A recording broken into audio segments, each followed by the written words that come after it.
Hello बच्चों, नमस्कार। मैं हूं पोखरराम बामणिया और आप देख रहे हैं बामणिया बायोलॉजी एंड न्यूज।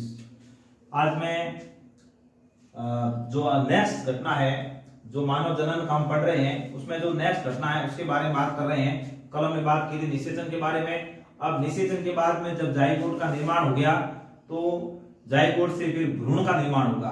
तो आज हम इस क्लास के अंदर भ्रूणीय परिवर्तन के बारे में डिस्कस करेंगे। इसके बारे में बात करेंगे, भ्रूणीय परिवर्तन के बारे में। तो देखिए, जो अंडवाहिनी के भाग थे संकीर्ण पथ और एम्पुला, इन दोनों का जो संधि स्थल है वहां पर गर्भाशय की ओर से शुक्राणु आया और अंडाशय की ओर से अंडाणु आया। इन दोनों का मिलना हुआ और इन दोनों के केंद्रकों के मिलने की क्रिया को ही निषेचन कहा जाता है। मतलब निषेचन की क्रिया कंप्लीट हुई। अब जैसे ही निषेचन की क्रिया कंप्लीट होती है, एक द्विगुणित जाइगोट का निर्माण होता है। अंडाणु शुक्राणु अगुणित थे, अब यहाँ पर जो जाइगोट बनेगा वो द्विगुणित होगा। अब देखिए, इस जाइगोट से भ्रूण का परिवर्तन होता है या इस जाइगोट से भ्रूण का निर्माण होना है। तो देखिए, ये जो जाइगोट है, अब इस जाइगोट के अंदर कोशिका विभाजन शुरू होता है, समसूत्री विभाजन शुरू होता है। कोशिका विभाजन में कौन सा? समसूत्री विभाजन शुरू होता है। और ये एक ऐसा समसूत्री विभाजन होता है जिसमें कोशिकाओं की संख्या तो बढ़ती है लेकिन उसका आकार नहीं बढ़ता। ऐसे विभाजन को हम कहते हैं विदलन या क्लीवेज। क्या कहेंगे? विदलन या क्लीवेज। मतलब ऐसा समसूत्री विभाजन जिसमें कोशिकाओं की संख्या तो बढ़ती है लेकिन आकार नहीं बदलता। आकार, एक से दो कोशिकाएं होगी तो आकार बढ़ेगा नहीं, जो बढ़ने वाली कोशिका है वो आकार में छोटी होती जाएगी। इस तरह से संख्या बढ़ती है लेकिन कोशिकाओं का आकार नहीं बदलता है या बढ़ता है, इसको हम कहते हैं विदलन। तो क्लीवेज होगा, विदलन होगा, तो एक कोशिका से दो, दो से चार, चार से आठ, आठ से 16, इस तरह की कोशिकाओं का निर्माण होगा। और इस तरह से जो कोशिकाएं बढ़ेगी, इन कोशिकाओं को कोरक खंड कहा जाता है। क्या कहते हैं? कोरक खंड या ब्लास्टोमियर कहा जाता है। जितनी कोशिकाएं, जैसे मान 2 बढ़ गई, 4 बढ़ गई, 8 बढ़ गई, 16 बढ़ गई, जितनी भी कोशिकाएं बढ़ेगी इनको कोरक खंड या ब्लास्टोमियर कहा जाता है। अब जब कोशिका विभाजित हो रही है, कोशिका में विभाजन हो रहा है, तब 8 से 16 कोशिकाओं का जो भ्रूण होता है इसको मोरूला कहा जाता है। 8 से 16 कोशिकाओं का जो भ्रूण होता है, यह एक ठोस गेंदनुमा संरचना होती है, इसको मोरूला या तूतक कहा जाता है। ये जो मोरूला या तूतक है, ये ठोस गेंद के समान होता है।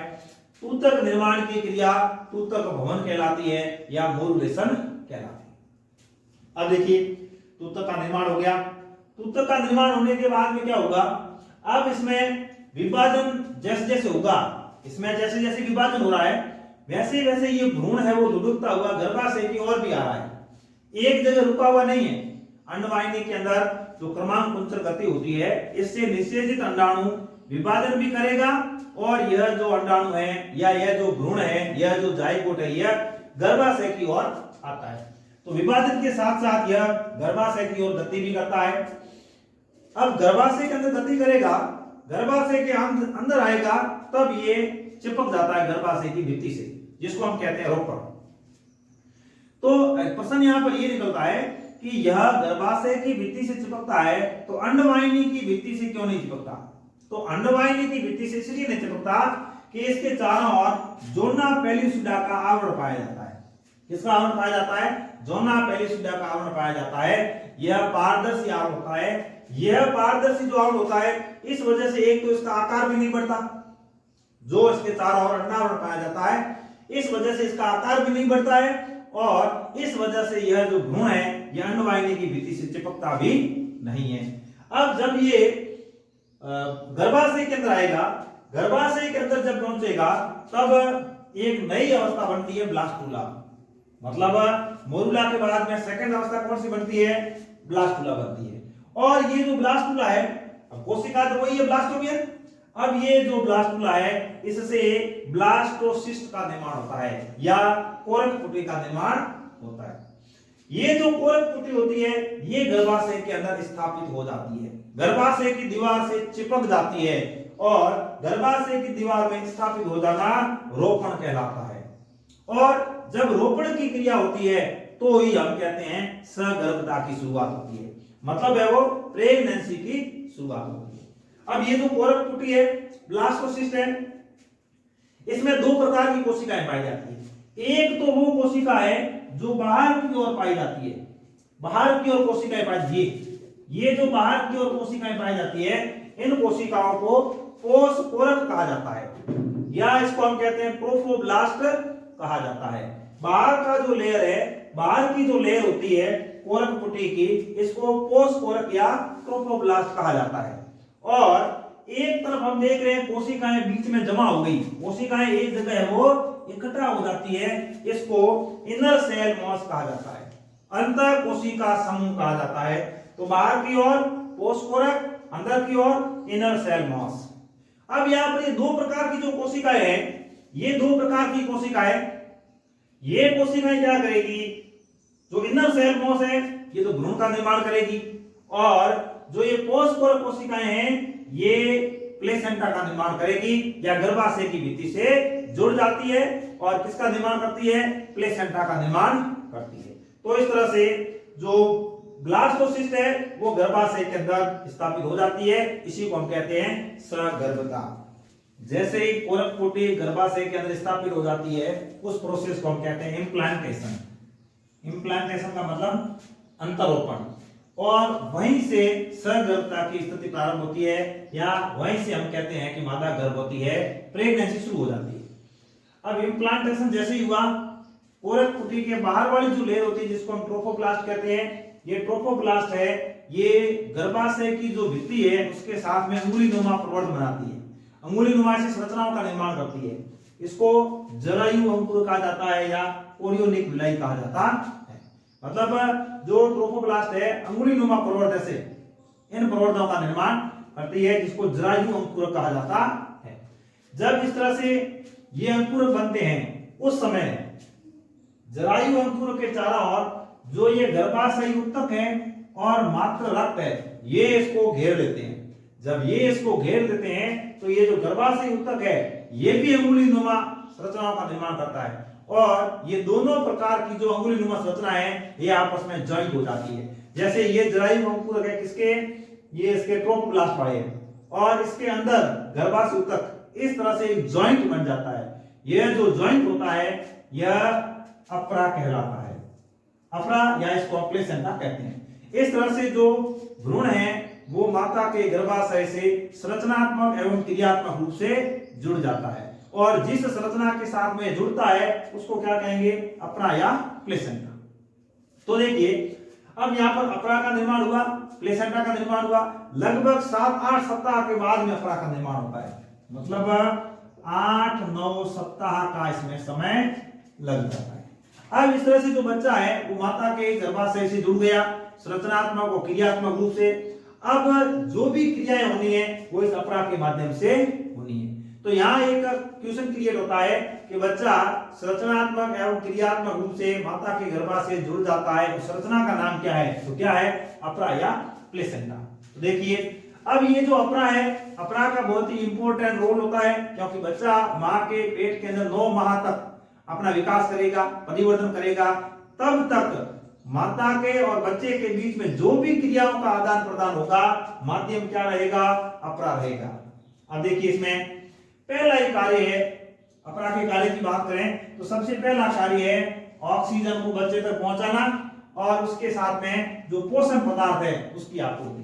मतलब बच्चे को क्या चाहिए, ऑक्सीजन चाहिए और पोषण पदार्थ चाहिए, तो ये दोनों पदार्थ है वो अपरा के द्वारा बच्चे तक पहुंचाए जाएंगे। नेक्स्ट, अब कार्बन डाइऑक्साइड का निर्माण हुआ, बच्चे के अंदर कार्बन डाइऑक्साइड का निर्माण हुआ और अन्य उत्सर्जी पदार्थों का निर्माण हुआ। तो कार्बन डाइऑक्साइड और अन्य जो उत्सर्जी पदार्थ है इनको शरीर से बाहर त्यागना। जब ये पदार्थ शरीर से बाहर त्यागे जाएंगे तो उसमें भी जो अपरा है इसका अहम रोल होता है, या अपरा के माध्यम से ही यह क्रिया संपन्न होती है। अब देखिए अपरा और जो बच्चा, शिशु या भ्रूण, वो एक नाभि रज्जु के द्वारा जुड़े हुए होते हैं, एक नाभि रज्जु के द्वारा जुड़े हुए होते हैं, और इसके द्वारा ही समस्त प्रकार के पदार्थ जिसकी जरूरत है वो भ्रूण के अंदर जाते हैं, जिसकी जरूरत नहीं है वो इसके माध्यम से बाहर निकलते हैं। और इसके अलावा जो अफरा है, अफरा का एक बहुत इंपॉर्टेंट कार्य हो जाता है कि यह अंतःस्रावी ग्रंथि के रूप में कार्य करता है। अफरा अंतःस्रावी ग्रंथि के रूप में कार्य करता है और अंतःस्रावी ग्रंथि के रूप में कार्य करके विभिन्न प्रकार के हार्मोन्स का उत्सर्जन करता है। और जो हार्मोन उत्सर्जित किए जाते हैं उसमें मुख्य है, सबसे पहले आता है HCG। कौन सा हार्मोन आता है? HCG। इसकी फुल फॉर्म है ह्यूमन कोरियोनिक गोनेडोट्रोपिन। ह्यूमन यानी मानव, कोरियोनिक यानी जरायु, मानव जरायु गोनेडोट्रोपिन हार्मोन। अब ये हार्मोन भी बहुत इंपॉर्टेंट होता है कि इस हार्मोन के द्वारा, यह हार्मोन जो है अफरा के द्वारा बनाया जाता है और अफरा के बाद में ये है वो धीरे धीरे मूत्र के अंदर आ जाता है और मादा गर्भवती है या नहीं इसके लिए वैसे तो जो माहवारी चक्र बंद होगा तो उसे पता चल जाएगा, लेकिन कई बार क्या है माहवारी चक्र कई अन्य कारणों से भी बंद हो जाती है। ऐसी कंडीशन में हम यदि प्रेगनेंसी को कंफर्म करना चाहते हैं तो इसके लिए एक टेस्ट करते हैं, प्रेगा टेस्ट, प्रेगनेंसी टेस्ट करते हैं। और उसमें एक ऐसी स्लाइड होती है, स्लाइड के अंदर एक ऐसा डॉट होता है जिसमें आप मूत्र की बूंदें डालते हैं और इससे यदि 2 लाइन आ जाती है, यदि 2 लाइनें इस तरह से शो हो जाती है, इसका मतलब आप है वो प्रेग्नेंट है या यह पॉजिटिव के बारे में बताता है। यदि 1 लाइन आ जाती है, 1 लाइन यदि हो जाती है तो उसको हम कहेंगे नेगेटिव, मतलब महिला प्रेग्नेंट नहीं है। तो इस तरह से क्या करते हैं, जो सगर्भता की स्थिति है वो फाइनली हम सुनिश्चित करते हैं कि प्रेग्नेंट है या नहीं। इसके अलावा दूसरा जो हार्मोन है वो है HPL, human placental lactogen. Human placental lactogen, मानव अफरा लैक्टोजन यह है। और थर्ड एस्ट्रोजन और प्रोजेस्टेरोन, ये विभिन्न प्रकार के जो हार्मोन है वो अफरा के द्वारा स्रावित किए जाते हैं। इसलिए हम कहते हैं कि अफरा भी एक अंतःस्रावी ग्रंथि के रूप में कार्य करता है। देखिए हमने पहले बात की थी कि जैसे ही अंडोत्सर्ग होगा, जो ग्राफीन पुटिका है वो किसमें बदलती है? कार्पस ल्यूटियम में बदलती है। कार्पस ल्यूटियम में बदलने के बाद कार्पस ल्यूटियम भी अंतःस्रावी ग्रंथि के रूप में कार्य करता है और कौन से हार्मोन का स्त्रवण करता है? प्रोजेस्टेरोन हार्मोन का स्त्रवण करता है। अब वो प्रोजेस्टेरोन का हार्मोन का स्त्रवण करता रहेगा जब तक अफरा के द्वारा प्रोजेस्टेरोन हार्मोन का निर्माण नहीं किया जाता है, तब तक प्रोजेस्टेरोन हार्मोन का स्त्रवण किसके द्वारा किया जाएगा? कार्पस ल्यूटियम के द्वारा। अब यहाँ पर अफरा बन गया, अफरा के बाद में अफरा के द्वारा प्रोजेस्टेरोन हार्मोन का निर्माण भी हो गया, उसका उत्सर्जन भी हो गया। अब कार्पस ल्यूटियम की जरूरत नहीं है। तो इसका मतलब ये हुआ कि कार्पस ल्यूटियम कब तक प्रोजेस्टेरोन का स्त्रवण करता रहेगा? तो कार्पस ल्यूटियम जब तक अफरा के द्वारा प्रोजेस्टेरोन हार्मोन का स्त्रवण नहीं किया जाता है, तब तक कार्पस ल्यूटियम प्रोजेस्टेरोन हार्मोन का स्त्रवण करता रहेगा। अब इस हार्मोन से क्या फायदा है? क्योंकि ये हार्मोन रहेगा तो ही सगर्भता होगी या सगर्भता की स्थिति बनी रहेगी, इसलिए इसको गर्भधारण हार्मोन भी कहा जाता है। प्रेगनेंसी के उत्तरार्ध में क्या होगा? अंडाशय के द्वारा भी एक हार्मोन का स्त्रवण किया जाता है और अंडाशय के द्वारा जो हार्मोन स्त्रवित किया जाता है उसका नाम है रिलैक्सिन। क्या नाम है? रिलैक्सिन। तो रिलैक्सिन हार्मोन का स्त्रवण किसके द्वारा किया जाता है? अंडाशय के द्वारा किया जाता है। कब किया जाएगा? जब जो गर्भावस्था है या सगर्भता है वो समापन की स्थिति में हो, उस समय इसका स्त्रवण किया जाता है। अब इससे क्या होगा? जब प्रसव होना होता है उस समय जो श्रोणि भाग है वो इस हार्मोन की वजह से चौड़ा होता है, जिससे प्रसव है वो आसान होता है। तो इसका कार्य क्या रहेगा? इसका कार्य हो जाएगा प्रसव में आसानी, प्रसव में आसानी। अब इस तरह से हमने जितने भी हार्मोन्स के बारे में बात की है, ये सभी हार्मोन यदि हम अलग कैटेगराइज करें तो कुछ हार्मोन तो मतलब सहगर्भता से पहले भी स्थित होते हैं और कुछ हार्मोन है वो सामान्य दिनों में भी रहते हैं, लेकिन कुछ ऐसे हार्मोन हैं जो केवल प्रेगनेंसी के दौरान ही स्रावित होते हैं। तो ऐसे 3 हार्मोन हैं। कितने हार्मोन हैं? 3। देखिए सबसे पहले रिलैक्सिन। रिलैक्सिन है वो सगर्भता की स्थिति में ही स्रावित होगा। किसके द्वारा स्रावित किया जाएगा? अंडाशय के द्वारा। क्लियर? नेक्स्ट जो HCG और HPL, HCG का मतलब है ह्यूमन कोरियोनिक गोनेडोट्रोपिन, मानव जरायु गोनेडोट्रोपिन, ये हार्मोन, और HPL ह्यूमन प्लेसेंटल लैक्टोजन, ये जो दो हार्मोन है अपरा के द्वारा स्रावित किए जाते हैं। तो यदि बोर्ड एग्जाम में कोई सवाल बनता है कि ऐसे हार्मोन्स के नाम लिखिए जो केवल सगर्भता के दौरान ही स्रावित होते हैं, तो कौन कौन से होते हैं? रिलैक्सिन, HCG और HPL। आसानी से क्वेश्चन कर सकते हैं, कोई दिक्कत नहीं होनी चाहिए। इसके अलावा जब माता गर्भवती होती है तो उसके अंदर अन्य जो भी हार्मोन होते हैं इनका थोड़ा लेवल भी बढ़ जाता है, जैसे एस्ट्रोजन है, प्रोजेस्टेरोन है, कोर्टिसोल है, प्रोलैक्टिन है, थायरॉक्सिन है, ये सभी जो हार्मोन है इनका स्तर या इनका लेवल भी सगर्भता के दौरान बढ़ जाता है। अब देखिए, ये तो हुआ प्लेसेंटा के कार्य। प्लेसेंटा के द्वारा इतने हार्मोन्स का इस्तेमाल होता है, ऑक्सीजन अंदर लेना, पोषक पदार्थों को अंदर लेना, कार्बन डाइऑक्साइड को बाहर निकालना, औषधि पदार्थों को बाहर निकालना करना, ये पूरे काम प्लेसेंटा के। प्लेसेंटा इसके अलावा देखो एक प्लेसेंटा और काम करता है, जो है प्रतिरक्षी। जो प्रतिरक्षी है या जो एंटीबॉडी है वह भी मादा के द्वारा अपरा के माध्यम से बच्चे के शरीर में डाले जाते हैं। तो इस तरह से प्लेसेंटा है वो शिशु के लिए बहुत ही ज्यादा महत्वपूर्ण होता है, इसलिए इसको संरचनात्मक एवं क्रियात्मक इकाई भी कहा जाता है। अब नेक्स्ट जो स्टेज है, हमने देखो भ्रूणीय परिवर्तन की बात की। सबसे पहले युग्मन है, कोशिका विभाजन हुआ, कोशिका संख्या 2, 4, 8, 16, 32 ऐसे हुई।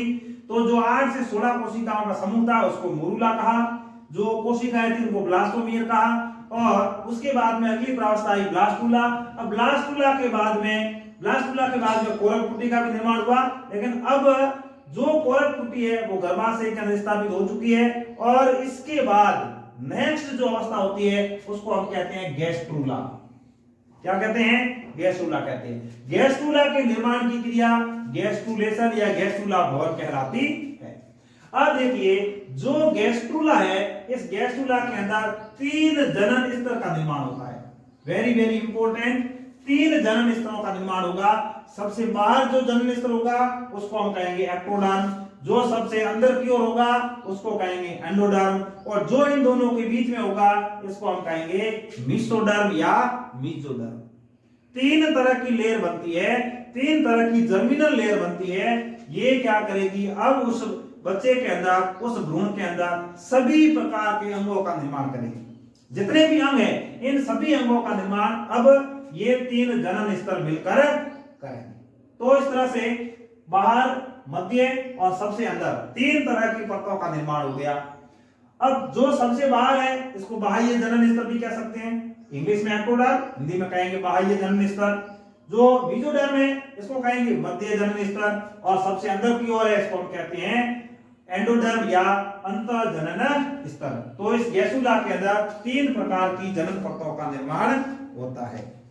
जो गैस्ट्रूला का निर्माण हुआ, गैस्ट्रूला भवन का निर्माण हुआ, उसमें 3 तरह की जो जनन लेयर बनी है, ये 3 जनन स्तरों के द्वारा हमारे शरीर के सभी ऊतक और अंगों का निर्माण होता है। जैसे एक्टोडर्म है तो वो तंत्रिका तंत्र का निर्माण करता है, मेसोडर्म है वो क्या करेगा? रुधिर आदि इनका निर्माण करता है। तो कहने का मतलब 3 जो जनन लेयर स्तर है, जनन स्तर है, ये क्या करेगी? सभी अंगों का निर्माण करती है। अब इनर सेल मॉस की कुछ ऐसी कोशिकाएं होती है जिनमें सभी अंगों को निर्माण करने की क्षमता पाई जाती है। इन कोशिकाओं को स्टेम सेल कहा जाता है। क्या कहते हैं?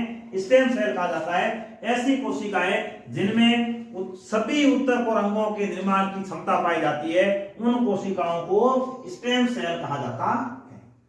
अब जो ऐसे जंतु है जिनमें आंतरिक निषेचन पाया जाता है, मतलब निषेचन है वो जंतु के शरीर के अंदर संपन्न होता है। अब निषेचन शरीर के अंदर संपन्न हुआ है तो भ्रूण का विकास भी शरीर के अंदर ही होगा। ऐसी स्थिति में उस भ्रूण की सुरक्षा के लिए, उसके पोषण के लिए, उसमें श्वसन के लिए, उत्सर्जन के लिए विभिन्न प्रकार की भ्रूणीय झिल्लियां पाई जाती है।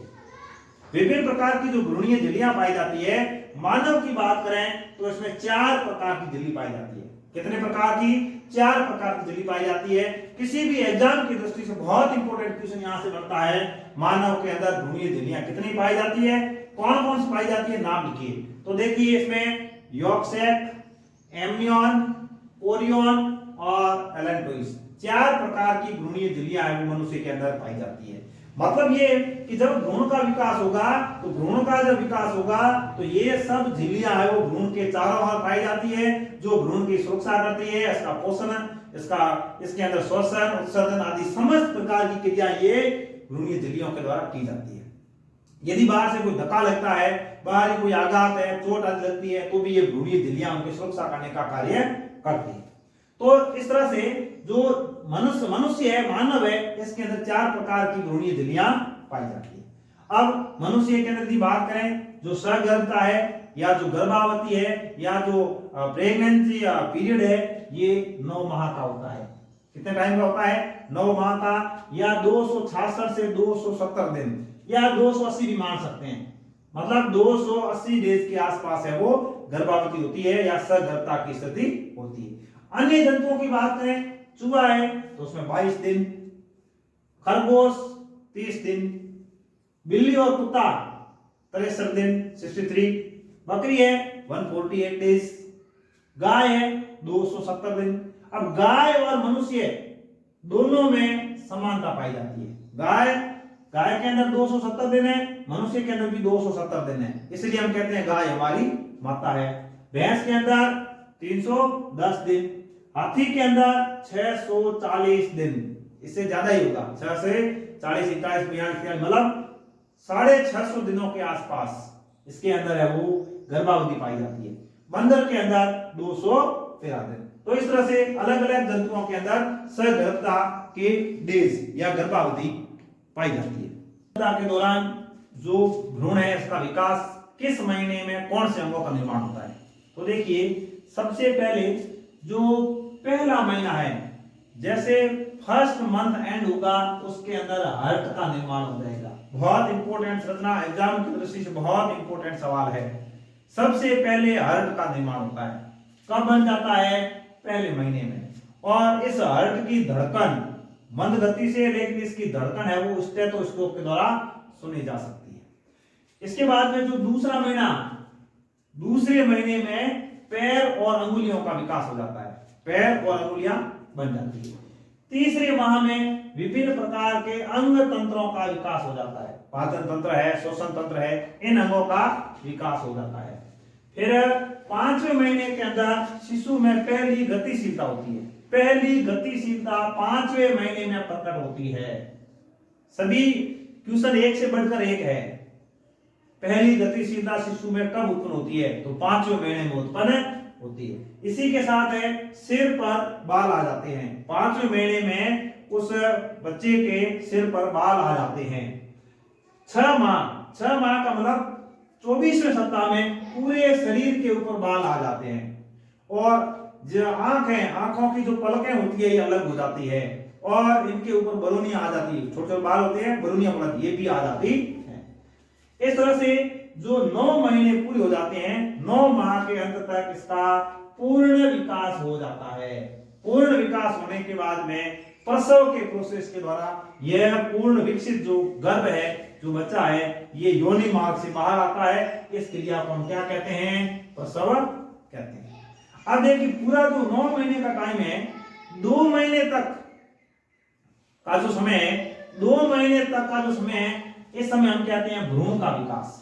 अब 2 महीने के बाद में उसको हम बोलते हैं फीटस, शिशु, फीटस का विकास। मतलब 2 महीने तक हम कहेंगे भ्रूण का विकास, 3 से लेकर 9 महीने तक क्या कहेंगे? फीटस का विकास। अब इस तरह से 4 महीने के बाद हम जो महिला गर्भवती है, 4 महीने के अंदर उसका गर्भाशय पेट इस तरह से वृद्धि करेगा कि 4 महीने के बाद हम ये कह सकते हैं कि मादा गर्भवती है। जैसे प्रेगनेंसी टेस्ट किया वो तो उसी दिन पता लग जाएगा, लेकिन हम बाहर से देख कर बताना चाहें तो 4 महीने के बाद हम बता सकते हैं कि यह मादा है वो गर्भवती है। इस तरह से जो गर्भावधि कंप्लीट होगी तो उसके बाद में बच्चे का जन्म होगा, तो उसको प्रसव कहा जाएगा। और प्रसव के दौरान बच्चे का जो वजन होता है वो 3.4 किलोग्राम होता है।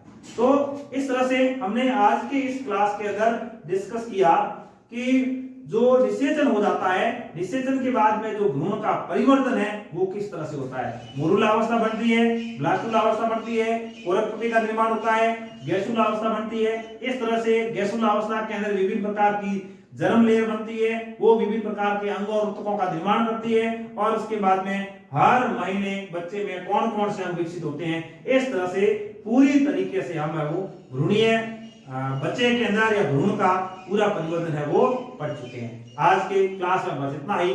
धन्यवाद।